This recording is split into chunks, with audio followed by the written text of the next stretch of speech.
Whew, guys, just got back. Time is like midday. I don't even know what day it is now. Let me put the camera down and can actually speak to you. So essentially we went to Cardiff. The heart was not suitable for transplant because it had coronary artery disease. Essentially the vessels of the heart had like plaque in them, so a diseased heart cannot be transplanted. However, I thought that it was still a good experience. Like, yes, it was a bit of a pain going to Cardiff and then all the way back and kind of for nothing, but if the heart had been suitable, then it would have been delivered to Birmingham. And this is something that I've learned about the way transplant works in the UK. So the Papworth Transplant Retrieval team works 1 week on, 1 week off. So this is their week on, and any retrievals that come their way, they're responsible for going to get the organ and then delivering it to the centre. So if this heart had been suitable, we would have gone from Cardiff then to Birmingham and to deliver it. So that's the way it works. And then obviously next week when we are off, then other centres will deliver the organ to Papworth. But anyways, I feel like it was still a good learning experience because I was really looking forward to seeing the heart on its little machine. I need to search up the name of that machine, but apparently it costs like £52,000, and when you take the heart out you have to like run it to see if it's physiologically okay. So I didn't quite see that. However, hopefully there'll be other retrievals, not next week but the week after, that I can see that on. Also, it was a nice team. Like, you know, we had about 10 people, and at the end, because we weren't in a rush really to get back to Papworth, the consultant took us for breakfast, and he was so lovely. You know, the entire team, I think it's like a little family when you go on these retrievals in the middle of the night. So it was really nice that they made the medical students, and there was one other medical student, feel so part of the team. So it was a good experience nevertheless, but yeah, unfortunately no heart. Also, I asked them what's like the furthest that they go for these retrievals. So apparently they can go all the way in anywhere in the UK, so like Northern Ireland, Scotland, and if the journey is over 4 hours, then they go by air, so like a helicopter or a little plane. And for pediatric transplants, and most of them are delivered to Great Ormond Street Hospital, which is a really famous hospital for children in London. For them, they actually want you to transplant from countries in Europe.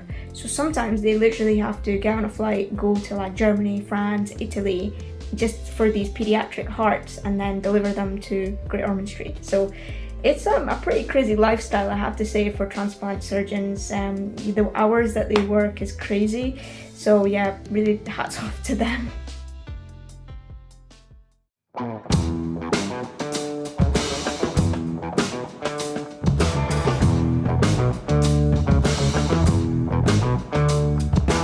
Hello everyone, so this is week 3 of my time here at Papworth, and today the time actually is about 5 p.m. and I thought I'd shuffle up the routine a bit. So rather than going in the morning every day, ward round, theatre, etc., I thought today I'd try and shadow the on-call cardiology, SHO, reg, for the evening and see how that goes.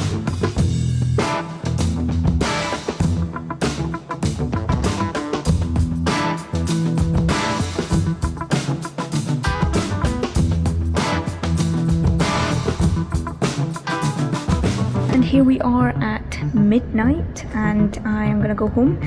So obviously I didn't have a fixed shift or anything. I just thought I'd stay for the evening and part of the night just to see what's happening.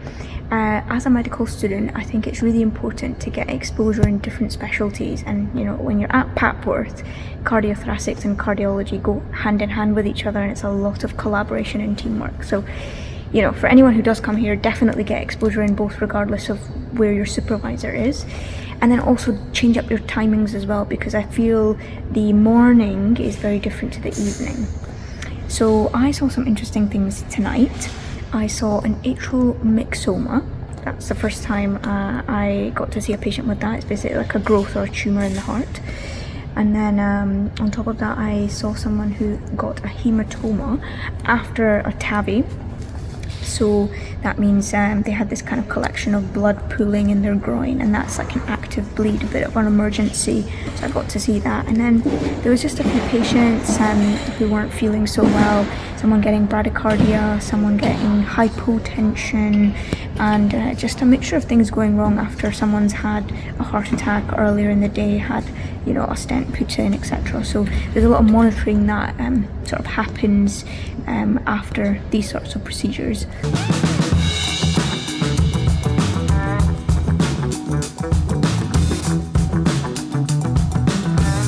Guess what? My suturing for helping to close the chest just got called beautiful, and the SCP, surgical care practitioner, who was closing with me, she was like, you can come and close with me anytime. That is like my highlight of the day, because honestly this is my 3rd time where I got the opportunity to help close. The first 2 times were a disaster. In fact, the second time they actually had to like redo the stitches that I put in, so it was very embarrassing. But it just goes to show that actually surgical skills is a lot about practice and learning from your mistakes. So I tried to do that. There was a few techniques that I picked up from the other SCPs, and so yeah, I'm very happy. Really great end to the day. Today is Friday the 25th of July. It is also day 1 of the resident doctor strikes, so the hospital is quite quiet. If you're wondering why the strikes are happening, multiple reasons. Pay is not good enough, working conditions are not good enough, there is postgraduate training unemployability, there's a bottleneck to get into specialty training. There's so many issues that probably the general public don't know about, and that's why a lot of people are hating on the doctors for striking. But as you know, a final year medical student who's going to be a foundation year doctor next year, inshallah, it is quite serious stuff that I'm considering as well. So I hope that there can be some kind of revolution to the NHS in the coming months and years. Otherwise the situation does look quite grim. Saying that, you know, we are still better off than lots and lots of countries. There are still lots of people who would pay, who wish to come and work in the UK, and it is an overall good country, but yeah, there's just some issues that need to be sorted.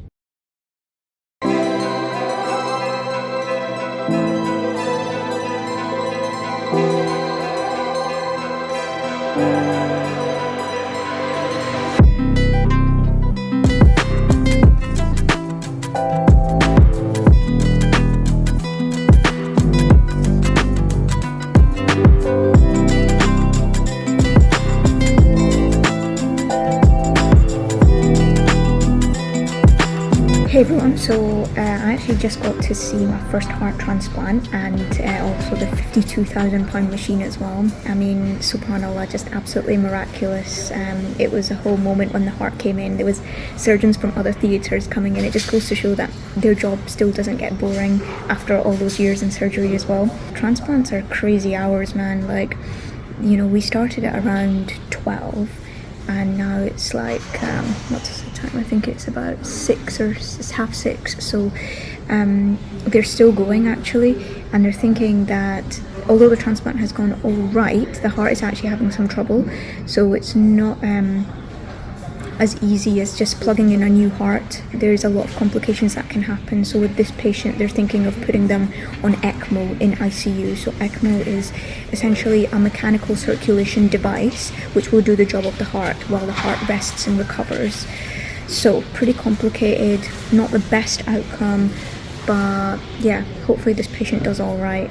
I'm just really glad that I got to see a heart transplant, but yeah, it's crazy what you can do. I wonder who the first person was who came up with this idea. Okay, so you've seen quite a bit of my elective experience, and now you might even be considering coming here yourself. So, if one did want to organise an elective at Papworth, how would you do it? Firstly, you need to figure out your aims and your dates. Why and when do you want to come to Papworth? My advice would be to plan 1 year in advance, so I applied for this in summer of 2024. I'm going to leave useful links and emails in the description so you can get the latest on the application process. Secondly, something that everyone worries about, do you need to find your own supervisor? Well, the short answer is no, but if you know someone, then it does help your overall experience. I knew my supervisor from my work with SETS, so we already had good rapport, but it's not necessary for the application. Thirdly, you need at least £2,000 to £3,000 to fund this. I'm talking from application fees to travel and accommodation. This elective is not cheap. If you plan early, then sometimes there are external elective bursaries that you can apply for, but obviously they aren't guaranteed. Now, I've already touched on accommodation in the last part, but this is a real pain. Most accommodation in Cambridge is shared, which I really dislike. I would recommend something on site if you can and start hunting early. Explore options at Waterbeach, look on Airbnb, Cambridge Uni and hospital on site. Alright, and that is how you organise an elective at the Royal Papworth. Feel free to email me if you have any other questions.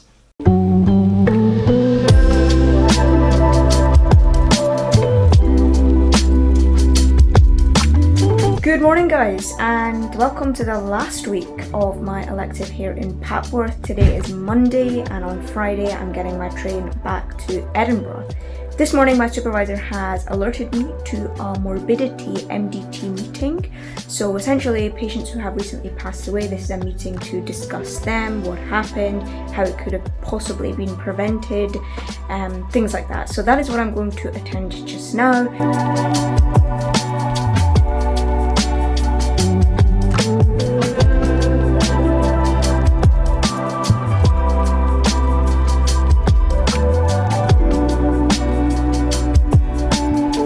Hey guys, so time now is actually 8:30 p.m.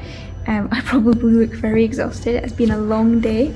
Essentially in the morning I did go to the morbidity MDT meeting, and then I didn't really have a set plan for today, but usually when you don't have a set plan, something happens and you get involved. So I went to a cystic fibrosis clinic today, so I wanted to get involved and get some kind of respiratory medicine exposure. So I did that, and I've not met anyone with cystic fibrosis before, so it was nice to chat to some patients and find out about, you know, their journey, their diagnosis, and how you know, how life is with CF, because it's not spoken enough about. So that is that. For those of you who don't know what cystic fibrosis is, it's a genetic condition that affects the lungs and makes you have like recurrent chest infections. It can affect your digestion enzymes, so it affects lots of different parts, fertility, things like that. And then after that, actually, I got called to see a heart transplant. And that is really where a lot of my time was taken up, but it was super exciting. It was a DBD heart, and the patient is actually doing quite well, which is different to the first heart transplant I saw. So that has been my day, quite an exciting Monday, quite a productive Monday, I would say.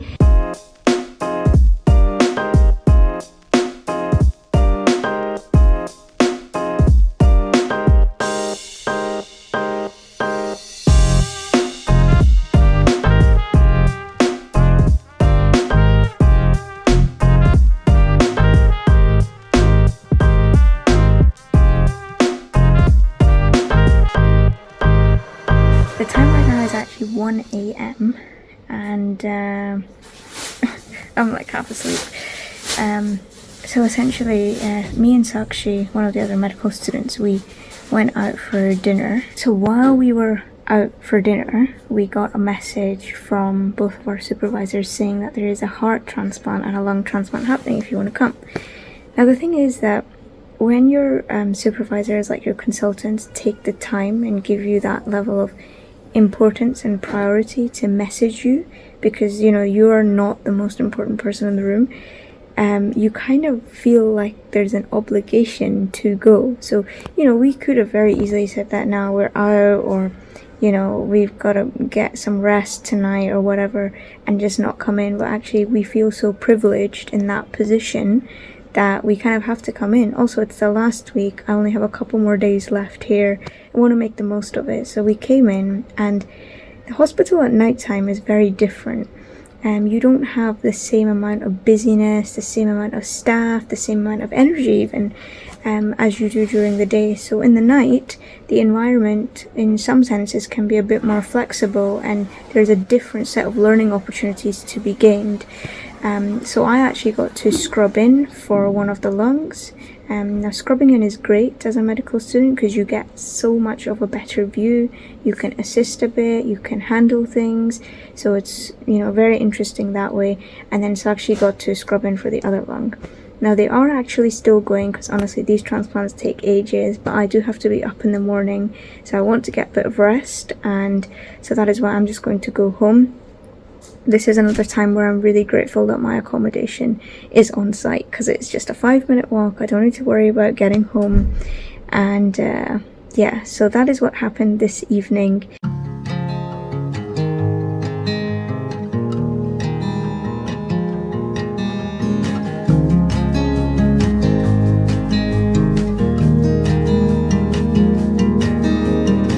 Good morning guys, and welcome to Thursday the 31st of July. This is actually my second last day on elective here at Papworth, and today's an exciting day because I'm watching a one-of-a-kind surgery which is only done at Papworth in the UK at least. This is called a PTE operation, or a PEA, stands for pulmonary end arterectomy. As the name suggests, this is essentially an operation which removes thromboembolic disease from the pulmonary arteries. Yeah, it's a pretty big operation, and as I said, it is quite rare, so I did want to catch it on my way out of Papworth. So that is what I'm up to today. Obviously this disease, it can cause increased risk of stroke, heart attacks. It can also cause pulmonary hypertension, so the patient has quite a lot of breathing difficulties, impacts their quality of life, and this should be like a curative treatment for them, hoping all goes well. So another reason why I like Cardiothoracic is because it does offer a lot of curative treatments.